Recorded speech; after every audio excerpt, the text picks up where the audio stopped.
Once I got super clear on my pillars, everything changed for me. My messaging became sharper, my content ideas flow faster, and my audience knows exactly what to expect from me. It was no longer like, what should I post today? Ugh, I hate that feeling and that question when you have just nothing. Instead, I'm like, what pillar should I lean into today for this post that I know I'm supposed to make today? Although I'm never posting the day of, so you're not going to hear me saying that. I batch my stuff ahead of time because that's what keeps me sane. Welcome to the Creative Bodega, a podcast about content marketing, Instagram growth, and personal branding for female service-based solopreneurs who want to grow their business without letting it take over their lives. I'm your host, Em Connors, and each week I'll share actionable tips, expert advice, and unfiltered truths to help you create engaging content, connect authentically with your audience, and turn followers into loyal customers, all without the burnout. If you're ready to simplify your content creation, navigate the ever-changing trends, and build a business that works for you while staying sane in this crazy season of life, then you're in the right place. So you probably keep hearing the term content pillars or brand pillars tossed around on Instagram and in every single course or marketing video, but you're maybe not 100% sure what that even means or how to choose yours. You are super far from alone. In fact, it shocks me when I'm inside of my signature course, the Insta Canva Collective. The first week is when we nail down our brand pillars, and the amount of analysis paralysis and imposter syndrome that happens, it still shocks me because I'm like, this is your business. This is your life. You're not sure what you want to teach or be known for. Anyways, at this point, 3 years into running that signature course, I realize it's not something everybody just, understands, and it doesn't click for everybody. So most solopreneurs either skip this step altogether or they overthink it so much that they don't ever take the time to really nail it down. And the truth is that when you define your pillars clearly, your content creation is going to become so much easier. It gives you that direction and clarity and consistency that really helps you attract the right followers who, fingers crossed, turn into buying, raving fans. So in today's episode, I want to break down the 5 simple steps so that you can walk away with your content pillars fully defined and figured out. No fluff, no random vague advice. I just want to give you an honest-to-God step-by-step plan to help you feel super confident about what the heck to post day in and day out and why it matters. So this is the foundation for building a brand that really sticks, right? It connects and it converts without completely burning you out. And before I dive into these steps and what content pillars even are, please remember that you will be able to find the full show notes for this episode on my website. That's thecreativebodega.com/blog/12. All right, so let's dive in. What are content pillars for small business owners, right? What are they? What aren't they? I actually was just listening to a podcast today and somebody was like, I don't have content pillars. I don't rotate through educate, entertain. And I was like, ooh, those are not content pillars. So, maybe it's fine that you don't have them. But here's what they are. Content pillars are your core brand topics or themes that you want to be known for, that you consistently create content around, and that all relate back to your offer. So I'm not going to be posting about how to tie-dye skirts if that's not something I offer or talk about or want to be known for, okay? Yes, I could talk about tie-dyeing skirts in my stories. Hey, here's this fun thing I did this weekend with my kids. Or I could talk about it in my newsletter if I wanted to, maybe as one of the things I'm loving, like, oh, I did this with my kids this weekend, check it out. Sure, but it's not going to be showing up on my feed. My feed is that polished storefront where when somebody comes across something I created, whether it's from another lovely follower of mine sharing it in their stories or they found me on the Explore page, I want it to be so clear what they're going to get from me and how I'm going to solve a problem for them by reading my bio and just glancing at the first, 9 to 12 lines of my feed. So these are these foundational categories, pillars, topics, whatever you want to call them, that are going to support your business goals and connect with your ideal client. And again, it's going to make planning your content so much easier. I would not come up with a posting schedule before you have content pillars. It goes content pillars, then posting schedule, right? Because everything within your posting schedule should relate back to your pillars. So I want you to think of them as quite broad buckets. So that's kind of the other thing that I think people get wrong. They get really specific with their content pillars. It's like instead of Canva being a pillar, it's how to create a digital product in Canva. Like you are pigeonholing yourself so much, and there's probably only so much content you can come up with about how to create a digital product in Canva. But if it's just Canva and you can talk about a lot of things inside of Canva, new features, shortcuts, how you get organized, like all that, you're going to have a lot more options. So every one of your posts should fall under one of your pillars. So some real life pillar examples.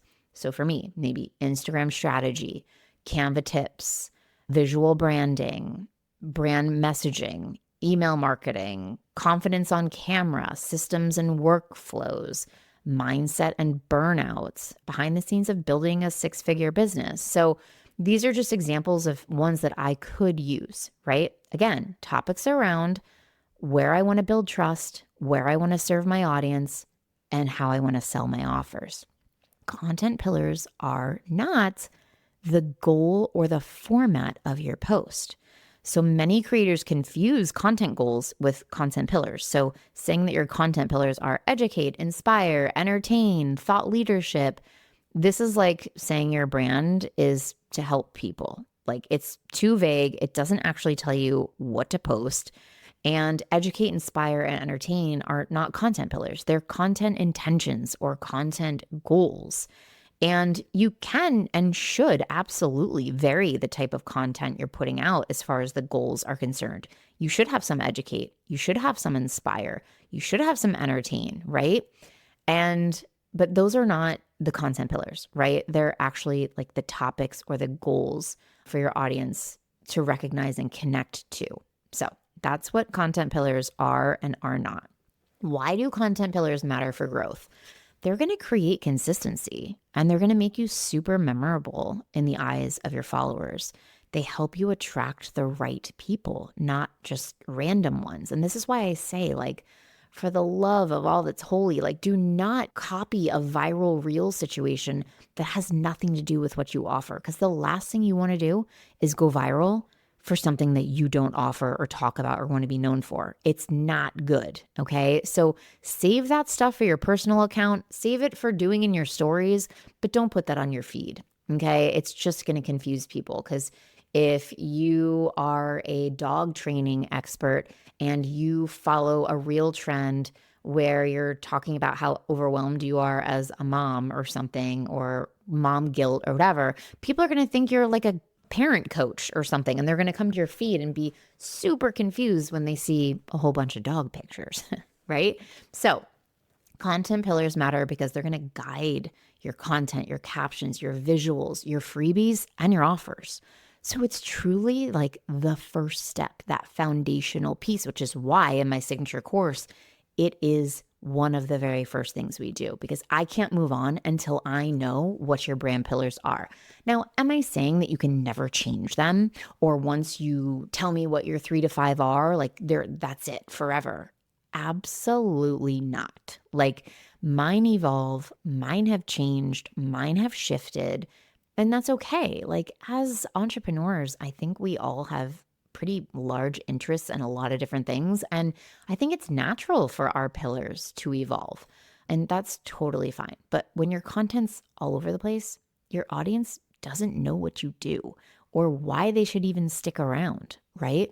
But when your pillars are clear and consistent and people know what to expect from you and they're following you for one reason and they're getting the value that they were seeking, they're going to start to see you as the go-to person for fill in the blank. So when anybody tells me like you are my Canva go-to or you're my Instagram, fairy godmother or whatever, I'm like, yes, I love that. Like the first, instinct you have when you come across a struggle or a problem with either of those platforms, I want to be the one to pop into your head, right?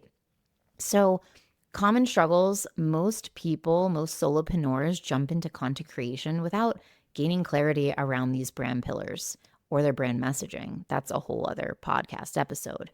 If your posts feel all over the place, or you really struggle to stay consistent, or you struggle on what to post about, it's probably because your content pillars are not well defined. The pillars are going to be this key to building trust, saving time, and showing up with purpose on Instagram, not throwing spaghetti at the wall and seeing if it sticks. So what happens if you skip this crucial part of nailing down your brand pillars? You're posting content that's going to be random and doesn't really lead people anywhere, or you're attracting followers who aren't really meant to be there and don't end up engaging with you or certainly not converting. And you also probably feel overwhelmed every time you sit down to create content. And that's like the worst feeling in the world, if you ask me. So I'm really hoping this episode shifts you from, I don't know what to post, I don't know what kind of content I need to show up for my ideal client, I don't know what my content pillars are, to I've got this, I have a clear goal in mind. All my content pillars relate back to my content, relate back to my freebies, relate back to my offers. I know exactly what I want to be known for. And that clarity is just going to bring you so much peace of mind. So let's dive into the 5 steps to defining your content pillars. I want to remind you, either A, you can grab a pen and pencil, or if you're like me, you listen to podcasts when you're doing something else like walking or working out, that all these notes and all of this breakdown is going to be over on my website, thecreativebodega.com/blog/12. Okay. So step 1 in the 5 steps to defining your content pillars, identify what you want to be known for. I want you to ask yourself, what do I want my audience to immediately associate with me? Okay. Choose 1 to 2 core areas of expertise, not 10, not 15. I want you to stay quite focused. Examples for me: branding, content strategy, mindset for solopreneurs. Like those are big ones for me. And it is what I want people to think of me for when they think of the Creative Bodega or they think of M. Connors. Step number 2, consider what your ideal client needs from you. What problem or problems are you trying to solve for them? What transformation do you help them achieve? So for me, I'm trying to help women not feel so overwhelmed by content creation, to actually have a little fun with it, to make it more simple and just make it a part of their process in their business to sit down and batch content that's actually going to get them results every month. The transformation is that you're going to go from overwhelmed, frustrated, confused to really confident and feeling really good about how you're showing up and how you got the content there in the first place. So your pillars should really reflect your zone of genius and your ideal client's struggles, right? So step number 3 is look at the content you've already created. So hopefully if you're listening to this, you've already started creating content. I want you to pull up your Instagram analytics and look at what got the most comments, what got the most saves, what got the most shares. What themes are you seeing naturally showing up? What kind of content gets the most engagement overall? Hi, I have an amazing analytic tracker that you could grab. I'll put it in the show notes. It's $19 and I look at it. I don't want to say every day, but I certainly look at it every single month when I am going to create content because I'm not reinventing the wheel. My content pillars are so buttoned up. I have thousands of pieces of content at this point that I can rely upon. I can either A, just use it again, or B, create it in a new format or repurpose it some way, right? So use the data plus your intuition to get that pillar clarity. So step number 4 is you are going to pick 3 to 5 pillars and give them clear, relatable names. Okay. So 3 is the sweet spot, in my opinion. I have 4. So if there's 4 to 5 and they're very connected and they make sense for you, let's go for it. I trust you.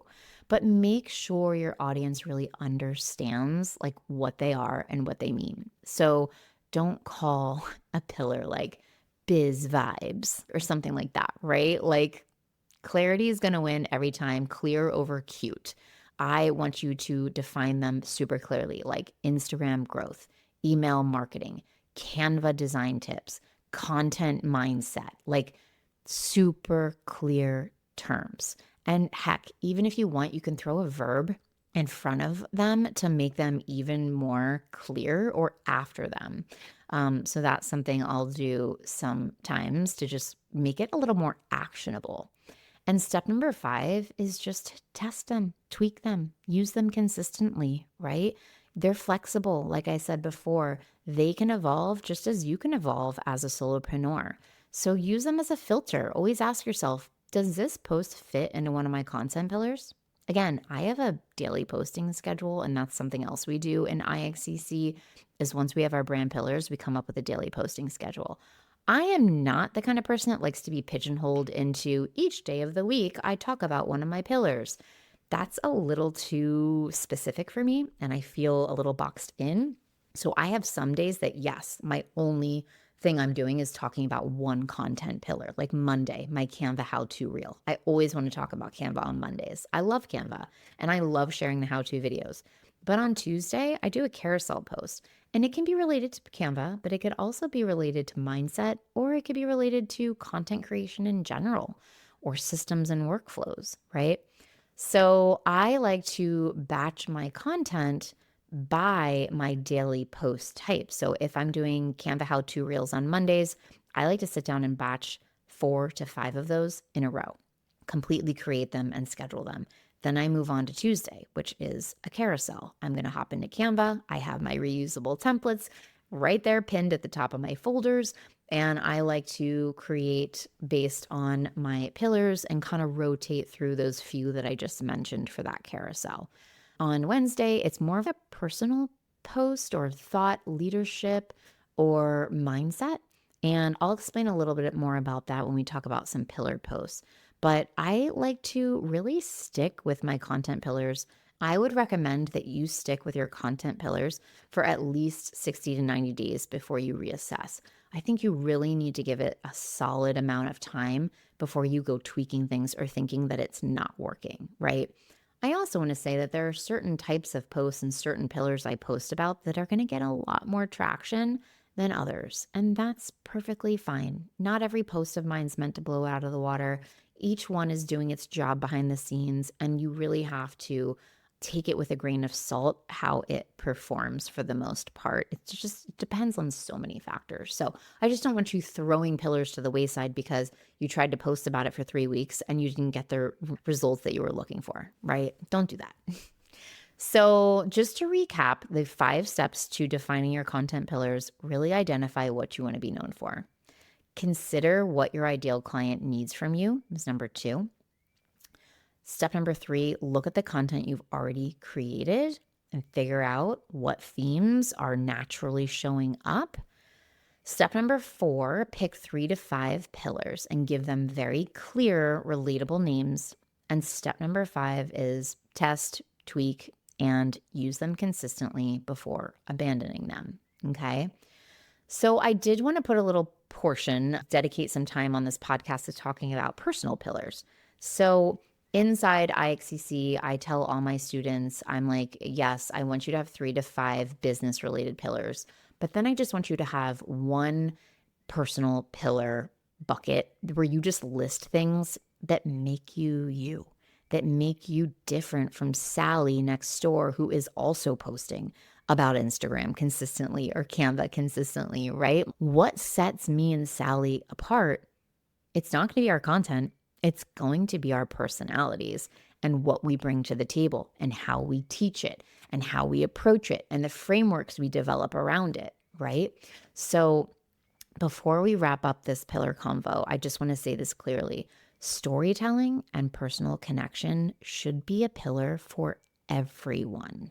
There's some people whose feeds I end up on, and it's just like teaching and preaching and teaching and preaching and teaching and preaching. Or there's accounts I end up on, and it's literally just like, I'm inspiring you, I'm inspiring you, I'm inspiring you. And I'm like, where's the meat and potatoes? Like, what am I getting out of this? So I think that both of those are wonderful. I think everyone should teach and preach at some point, and I think everybody should try to inspire once in a while. But I love those personal connection storytelling posts where I'm really getting to know the person. I see their face, I hear them talking, or I see them smiling, and it's just a photo of them, or it's them talking in a reel to the camera. So your audience needs to feel that connection with you just as much as they feel a connection to your expertise and their desire for your expertise. So, no, it doesn't mean that your whole grid has to turn into like a diary. And I'm not trying to have you air your dirty laundry, but it does mean weaving content in that shows us the human side of your brand, right? So this is where maybe a simple photo with a really beautiful storytelling caption works.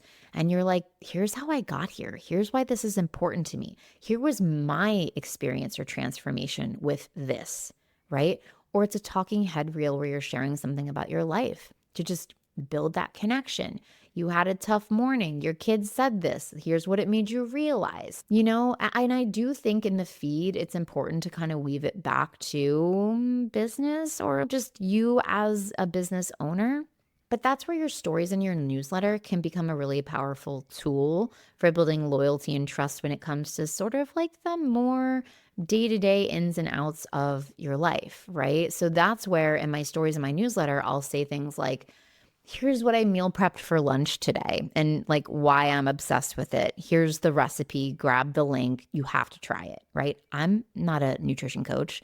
I'm not a macro coach. Like I was at one point, and it's why I still, have always taken an interest in food and batching food ahead of time, but I just want to help my audience. And if this meal was easy for me to make as a busy mom who's working from home, like maybe it'll be helpful for you, right? Or I'll be like, look at this outfit or look at this sweatshirt that I got from Amazon or Madewell or whatever, Zara. I'm going to share you the link with you. You have to buy it. It's the most comfortable thing I've ever worn. I like fashion. I worked in fashion for 10 years in New York City. That does weave itself into my stories and inside of my newsletter. And the two things I'm loving, it's typically a piece of clothing, much to my husband's dismay. Or I'll talk about my wild ass rescue pit bull Blitz, who's just so psychotic but so lovable and follows me everywhere I go. And he's my little office buddy, and he's always curled up in a tiny ball next to me, dreaming and making noises. And I love him so much.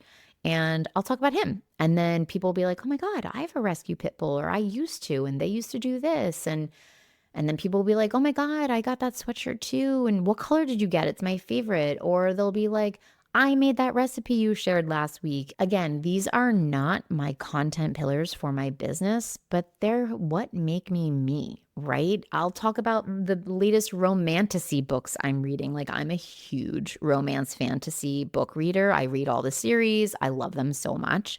And it's how I unwind, and I read every single night for probably an hour instead of watching TV. So judge me if you must. Yes, I like the steamy stuff, whatever. But people love that. I know who my like romantasy book readers are in my audience. So again, these are the things that just make you human. Do they need to show up on your feed, on your grid? No.